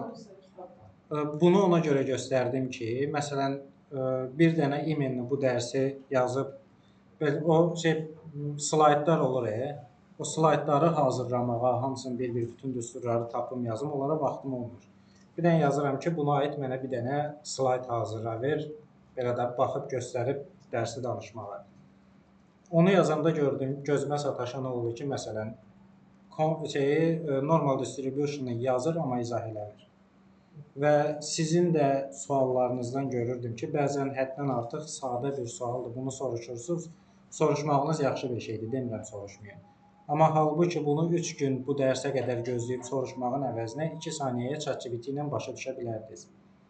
Ona görə ChatGPT ilə keçdim dərsi. Bu normal distribution'ı da izah eləməməyi də əslində orada yaxşı oldu. Çünki göstərə bildim ki, bilmədiyiniz bir termin olanda əvvəlcə onu öyrənməlisiniz, sonra davam eləməlisiniz. Deyəsən, bunu da paylaşmaq olar burada, yəni ChatGPT-də. Necə? Bunu da olar paylaşmaq burada ChatGPT-də. Olar yəqin ki. Yox, heç ehtiyac yoxdur. Məncə olur, hə. Plus da recording da olur. Keçən dəfəki recordingi paylaşıblar, yoxsa yox? Mən heç bilmirəm. Baxan olur ümumiyyətlə recordingə. Baxanınız var? Mən heç bilmirəm. Paylaşmayıblar. Classroom-da var, paylaşımda. Amma mən daha çox şeydən istifadə edirəm. Mən heç deyəsən gəlməyib Gmail-ə, invitation classroom-a. Classroom, Gmail 60-dır. 60-ın amma gəlməyib. Mən görürəm, amma axırıncı yoxdur. Ondan əvvəlkilər var. Axırıncı dərsdə mən rekord eləyəndə dedi ki, bu avtomatik yüklənəcək. Avtomatik yüklənib, olar sonra Classroom-a yüklənməyib, yoxsa? Onda onlar eləməyiblər. Yəni mən bu proqramı heç vaxt işlətməmişəm, başım çıxmır. Nəsə settings-ini qurdaladı, dedi ki, burada rekord eləyəndə avtomatik yüklənəcək, YouTube-a yüklənəcək dedi. İstifadə eləmirəm rekordları. Gözdə siz yüklərsiniz. Yox, settings-i quraşdırdı, dedi ki, bunu çünki mən e-mailimə, YouTube akkauntuna falan qoşuldu. Dedi ki, bu ora avtomatik yükləyəcək. Dedim, yəqin ki, o yükləyəcək. Oradan da götürüb özləri istifadə edəcək Classroom-a falan. Əgər yüklənməyiblərsə, yəni demək lazımdır. Ona görə soruşuram. Okay. Kim hər iki şeydən 10 dənə məsələ eləyib? Buna uyğun işləyəcəksə, Buna uyğun da məsələ işləyəcəksiniz, o heç. Keçən dərs demişdim ki, həm probability-yə, həm də ki, standard deviation-a falan aid 10 dənə məsələ ChatGPT-yə yazdırın və həll eləyin gəlin. Kimlər eləyib? Bir sual var. Nə dərslərdir? Çünki biz lap birinci dərs edirsiniz, modda. Modda qeyd etdik ki, ən çox olanı ola bilərmi ki, eyni məlumatdan 3 dənə belə 100-ün içində 3 dənə 35 var, 3 dənə 27 var. Onda modu necə götürülür? Mod hər ikisi olur. Hər ikisi olur. Hər ikisi olur. Onda necə hesablanır? O ehtiyac olurmu, yoxsa Necə ki? Götürülür? Modu biz nə üçün götürürük ki, Mod orta demək deyil. Mod ən çox təkrarlanan value deməkdir.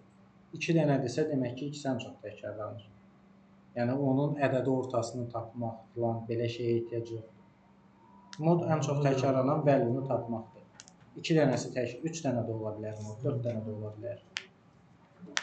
Şeydən baxır, bir modal, bir modalda o götürənə qarşıdan Bir modal o deməkdir ki, bir dənə population içərisində mod 2 dənədir. 2 value ən çox təkrarlanır. Trimodal odur ki, 3 dənə value ən çox təkrarlanır. Onun məsəl üçün hesablamada nəyəsə təsiri varmı onun, yoxsa Hesablamada nəyəsə təsiri deyəndə o şeyi başa düşmürəm. biz nəyəsə mod götürürük də hansısa bir məlumatı. Burada da 3 dənə çıxır və ya 2 də. Onun hesablamama nəsə bir təsiri var. O, belə deyim, judgment-ə təsiri ola bilər. Məsələn, Qərara təsir edə bilər. Sizin mühakiməvizə, nəticə çıxartmağınıza təsir edə bilər. Məsələn, bilmək istəyirsiniz ki, bir dənə population, nə bilim, yaşları götürmüsünüz, ən çox təkrarlanan yaşlar hansılardır? Məsələn, çıxa bilər ki, ən çox bir dənəsi çıxa bilər, ən çox təkrarlanan tutaq ki, işçilərin arasında 35-dir. Deyirsiniz ki, bu işçilərin arasında ortalama, mod belə deyim, sizə tam olaraq median və min kimi ədədi ortanı göstərmir, amma ən çox təkrarlanan aşağı-yuxarı həmin şeyin population-ın, datanın belə deyim, hansı tərəfdə yığıldığını göstərir. Məsələn, deyək ki, 10 yaşdan 70 yaşa qədər bir kütlə var əlinizdə və görürsünüz ki, ən çox təkrarlanan yaş 70-dir ya 68-dir. Bu sizdə təsəvvür yaradır ki, əhalinin ortalama yaşı burada qocadır.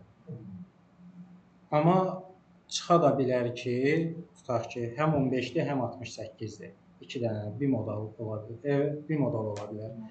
Belə olanda bunun üçün əlavə analizə ehtiyac olur. Okey, həm 15, həm 67, hər iki ucdadır. Onda bəs bizim min nədir, median nədir? Bimodal, trimodal olanda o çıxan rəqəmin, çıxan value-nun qiymətindən asılı olaraq əlavə analizlərə ehtiyac ola bilər. Qərar verməyiniz üçün. Qərar vermək üçün əlavə məlumat olur. Kim eləyib məsələləri? Bir cavab gəlmədi. Məsələn, mən əlavə eləmişəm, cəhətliklə baxmışam. Birincisindən usul şey verir, variant verir. Mən qiymətləndirmə eləməyin tərəfdarı deyiləm. Amma neçənci dəfədir ki, tapşırıq verilir və heç kim, yəni bir çoxunuz həll eləmədən gəlirsiniz. Ona görə də... Necə? Birinci mövzudan elədim. Bəs niyə 2-dən yox? Bax istəyirəm, aid yazmışam, 4-5-dən basic istifadə. Bəs standart deviation falan eləmirsən? Ona aid yox. Niyə eləməmişsən bəs? Bu məsələləri altına yazdım, eyni versiyalar. Bax saatlər. Onu başa düşdüm, bias eləmirsən. Niyə standart deviation falan aid eləməmişsən heç? Keçən dəfə birinci. Keçən dəfəki tapşırıq o idi ki, həm standart deviation-da keçdiyimiz şeylərə, o bölmədə olanlara, həm də ki, probability-yə aid 10 dənə məsələ. Sən eləməlisən? Niyə standart deviation yox? Onu daha çox istifadə edəcəksən statistik analizlərdə. Sonuncuda mən elə başa düşdüm. Birincisini demişdiniz, kəsin qədər sonuncuda mən elə başa düşdüm, bias eləyirsiniz. Yox, hər ikisi. Növbəti dəfədən əgər yenə belə davam eləsə, qiymətləndirmə eləyəcəm və aşağı yuxarı. Düzdür, bunun eləmək istəməyənə bəlkə də heç bir təsiri yoxdur və ya bir faydası yoxdur. Amma belə deyim, əgər məşğul olmursunuzsa, öz yanınızdadır. Bu, nə bilim, məktəb kimi deyil, məcbur gəlirsiniz. Bura pul ödəyirsiniz, öz istəyinizlə gəlirsiniz. Məşğul olmursunuzsa, pulu çölə atmış və puldan da əlavə həftədə 2 dəfə, hər dəfə 2 saatınızı boş-boşuna keçirmiş olursunuz. Məsələ eləmədikcə mən burada 30 dəfə də izah eləsəm yadınızda qalmayacaq, başa düşməyəcəksiniz yaxşı. Bu daha çox standart, bias özünə görə ancaq standartlar verir. Necə? Ancaq daha çox standart şeylər verir, rəqəmləri dəyişir. Məsəl üçün, biz istifadə edədiyimiz Maşın və qüsurlarla bağlı verir. Onda sual ver ki, daha kompleks bir məsələ ver. Necə? Mənə bilim verdi, ailəm verdi. Onda buyur gəl burada elə. Uşaqlar kömək eləsin.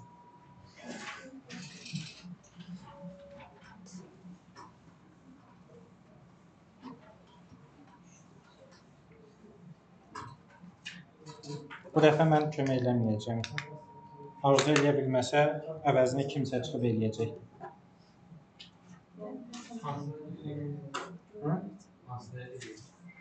Bir dənə məsələ bias teoreminə aid.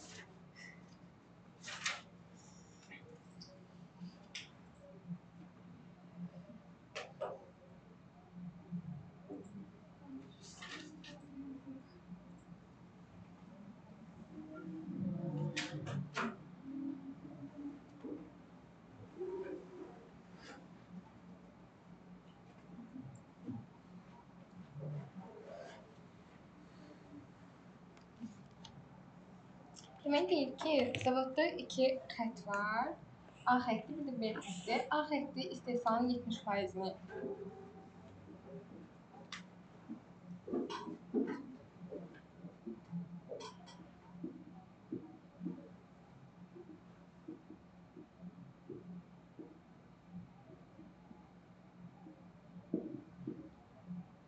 B xətti də 30%-ni ifadə edir. A xəttindən 1% məhsullar qüsurludur. Necə yazılır? A xəttindən 1% Qüsurlu yazılır.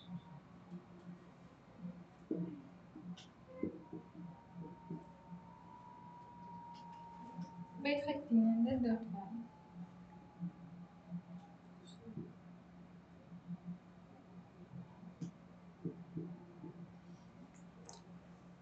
Dil test edilir. Qüsurlu olanların 90%-i testi keçmir. Deməli,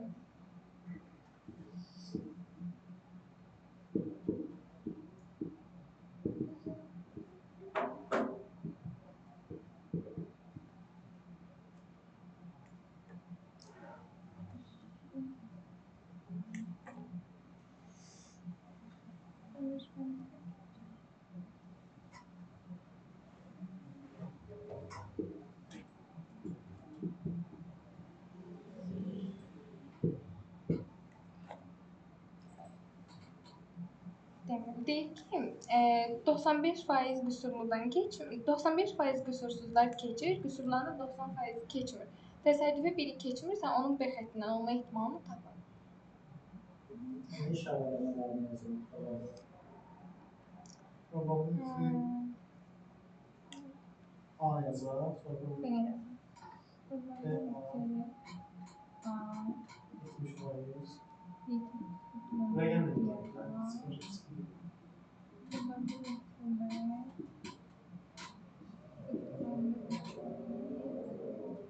0. Ondan sonra Babamın qüsurluları yazmalıyıq. Arzu D yazılır. Z yazılır. Bilmirəm. 90% hardan keçir? O fərqli siz onlara verin. 90% 95% hansından keçir? Qüsurludur keçir 90%, qüsursuzdur 95% keçir. Hansı xəttdən, hansı konveyerdən? 1% Ümumi 90% deyil. yoxsa 4-ün 95%? Onu yazmır. Deyir ki, qüsurluların 90% ümumilikdə keçmir, qüsursuzların da 95% keçir. Yəni Probability A 5% yanılma ehtimalı var. Kusursuz 5%. Ya sən tapacaqsan, ya da ki, uşaqlar onun yerini tapacaqsın. Deməli, 95. ki, Keçənlər qüsursuz. bu keçən dəfə eləmişdi defekt məsələsi. Sonsa deyir, keçməyənlər keçmir. Qüsurludur. Qüsurluların 90%-i testdən keçir. Keçir. Yəni ki, düzgün işləyir də belə deyim. Keçir. Qüsurlunun 90% düzgün tapır. Qüsurludur 90% testdən keçir. Bilmədim bu məsələ şey. Aydın deyil. Yaz şərt var mı? Çəkdim var. Gözümlə telefonla. Bir də rus qolardı. Şərtlər nəsə? Budur da, hə?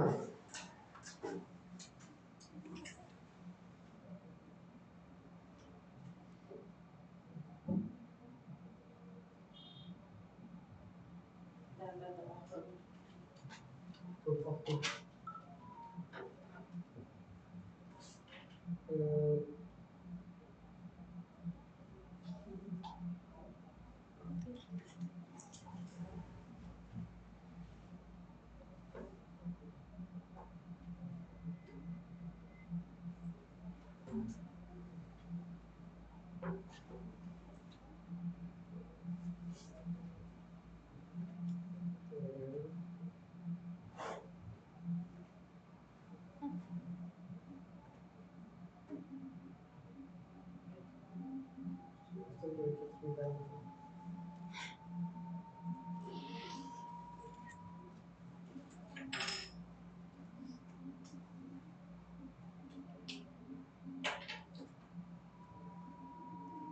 Atdım.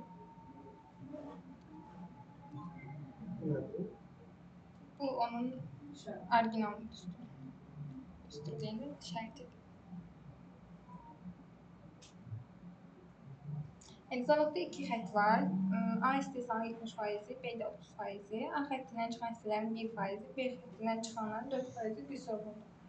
Sürətli yoxlama testi var. Qüsurlu 90% dəqiqlik keçmədi. Sağlamlıq 95% dəqiqlik keçdi göstərir. Təsadüfi seçilən Bizdən istəyir ki, təsadüfi seçilən bir hissə testdən keçmirsə, onun B xəttindən olma ehtimalını tap. Qədər olar. B xəttindən olma ehtimalını. Bir dəftərə qalır.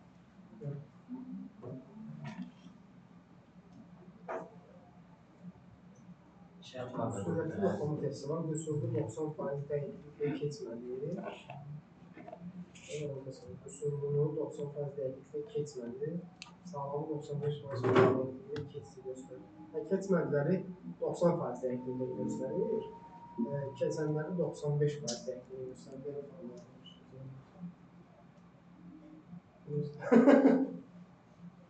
Keçən dərsi başdan ayağa bu məsələləri istəyirəm. İndi siz bunu rahatlıqla həll edəməlisiniz.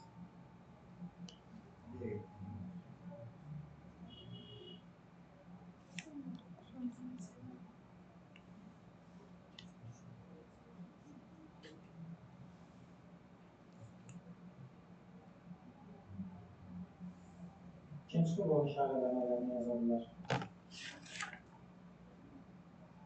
Anlamlılar istəyir. Probability A yazılır, bu formada işarələmələr. Yəni, probability düstur formasında da probabilistik işarələmələr mümkün yazılır.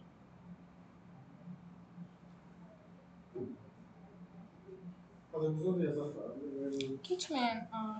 Yaz. Əslində helli var məndə burası. İkinci pozisyon.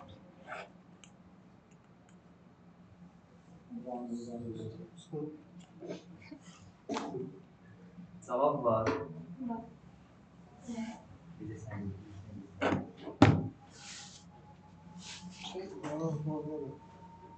Bu sizin ifade yazılır.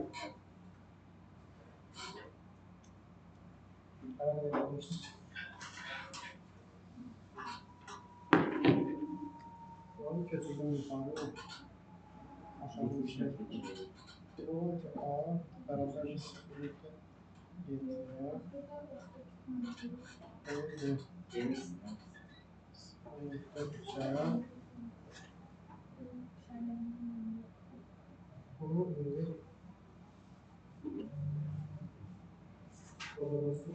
bu neydi? Qusurlu A1-dən 1% çıxır, B-dən 4. Bu formada yazılmışsa, A'dan bir tanesi, B'den bir tanesi.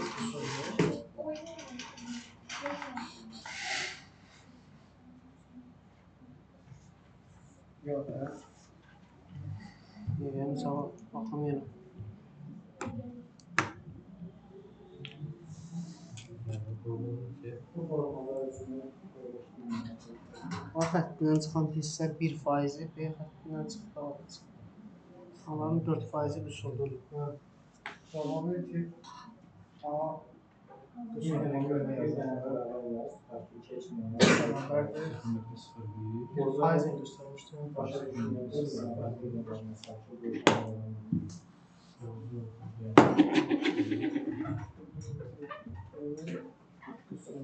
0,04 yazılmışam.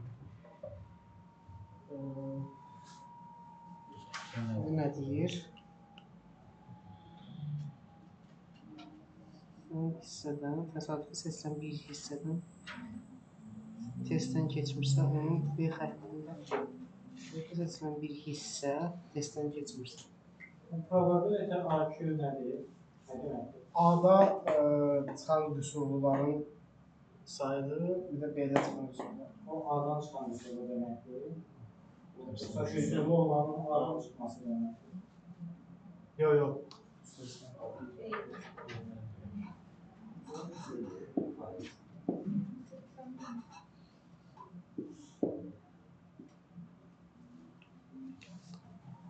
Burada keçmiş qüsurlu 90%, qüsursuz 95%. Bu nə deməkdir?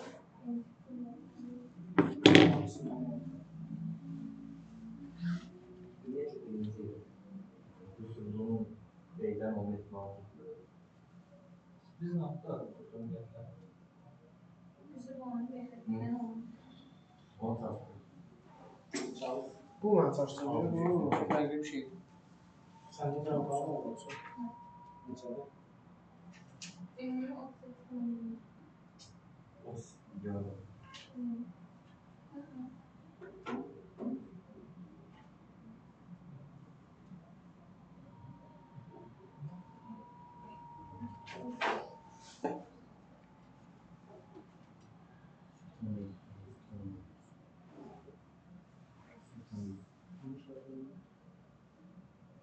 Birini lazım aslında.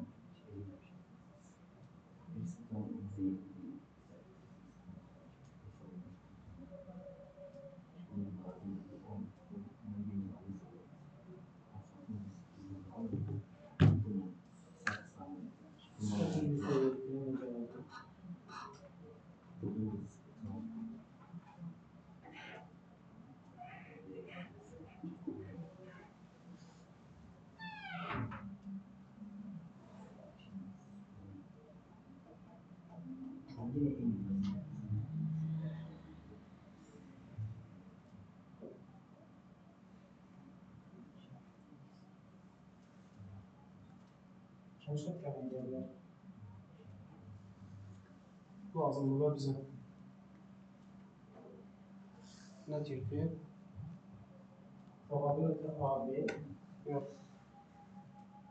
Keçirilmiş təsadüfi seçilən bir hissədirsə, testdən keçmirsə, onun B xəttindən olma ehtimalı qalır. Beydən olma ehtimalı həmsə.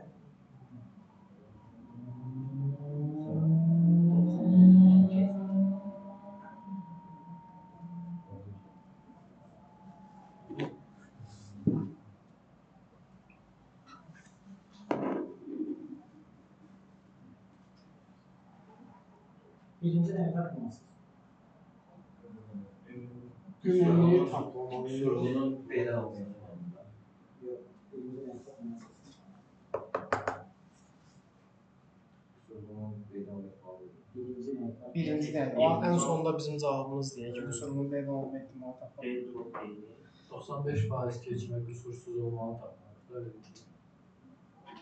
Yox, bizə ümumi lazımdır. Birinci ümumi Birinci tapmalıyıq. tapmalısınız. Çünki ümumi olaraq hansı ehtimalın qüsurlu çıxır həmin məhsul?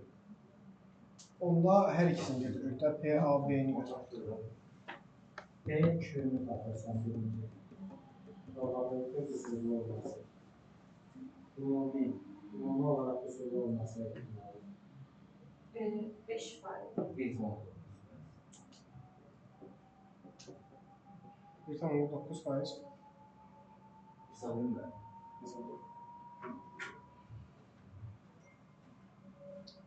Bir olar.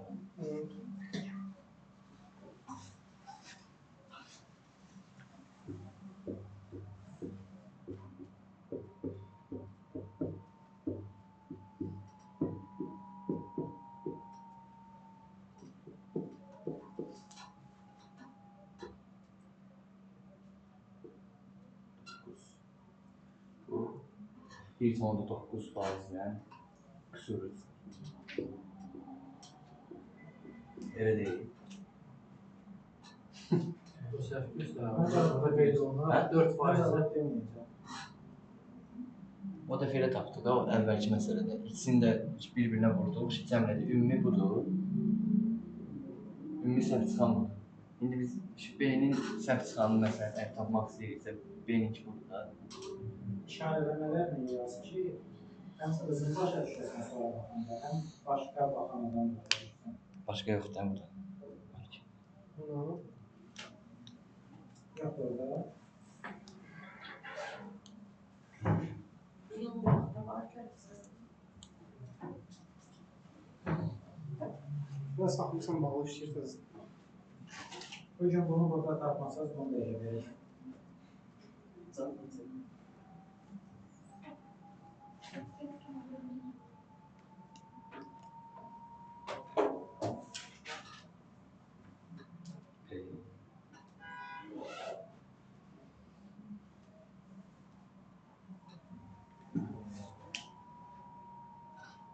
İşarələməsəm olmaz.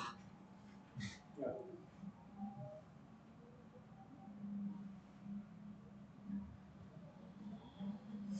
Biraz gələcəkdə özünüzə öyrətdirin.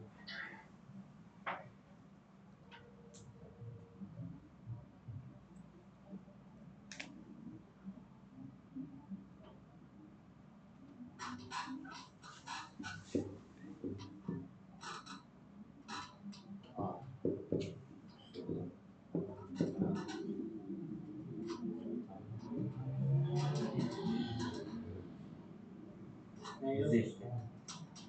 Bu yuxarıda yazmışsan da. Bilirəm də bunun ehtimalı Sıfır bura, bildim. Sırf A-da A-nın Sıfır olan orada yetkin sorulsun. işarələməsi nədir? P-A. Sıfır %1'in nədir? PQA. PQA. Onların hasillığı bəlkə düstur kimi yaz. Və yaxud da Hə, bildim.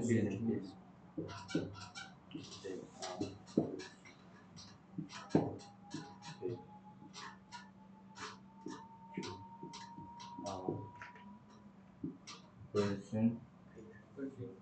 Ümumi Q. Bu da bizim PQ'muz. Burada bir Bunu da hesablayırsan, 60. A'dan yox, B'dən çıxan istəmədi. Hadi B'ni hesablayırız.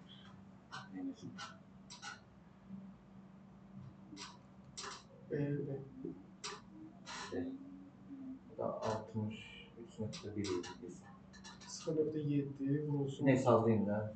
Tam 7 elini ver. o.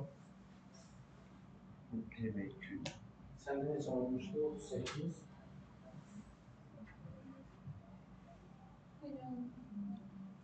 Bir de 12'ni 19'a bölünmediğinde zaten. Neçə? 12'ni 19'a bölün. 12'ni 19'a. Ha. 0.63. Ha, 63 deyirəm bu. İndi bundan sonra İndi bunların mı şeydir? Bunlar Sualı bir də oxuyun. deyir ki, zavod böyük sürətlə yoxdur. Zavodda 2 xətt var. A istehsalının 70%, B 30%. A xəttindən çıxan hissələrin 1%, B xəttindən çıxanların 4% qüsurudur. Sürətli yoxlama testi var. Qüsurunu 90% dəqiqliklə keçmədi. Sağlamı 95% dəqiqlik keçli göstərir. Təsadüfi keçirilən bir hissə testdən keçmirsə, onun B xəttindən olma ehtimalıdır. onda biz bununla işləyəcəyik də. Onda bir dənə də bunlara əlavə edəcəyik də. B testdən keçmir qüsurlu. Bu məsələ qrupda var. Hə, var. Bunu gələn dəfə hamı eləyib gətirsin bir-birimizlə müstəqil şəkildə. Məncə yenidən cəzbə olmaq lazımdır. Eyni məsələni bunları da almadan sonra eyni yenə işarə eləmə, testdən keçən qüsurlu test. 2 mərhələlik də yəni. Keçən dərsi başlayandan sona qədər yalnız buna ayırdıq. Burası Bunu 2 eləmək dənə versiya lazımdır. var. 2 dənə dəyişən var.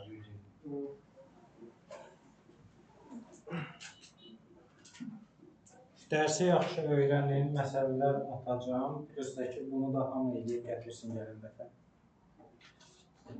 Gələn dəfə üçün həm ortada 6 bazar da var. Həm standart deviation olan dərsdən, həm probability-dən, hərəsindən 10 dənə məsələ, plus 10 dənə məsələni də mən atacağam bugünkü dərsə görə, bir də ki, bu məsələ. Ümumilikdə 31 dənə məsələ, hamısını eləyib gəldim. Cəm bol vaxtınız var ortada. Var idi. Buna sərf eləməsəz, yəni nə edirsiniz daha vaxt?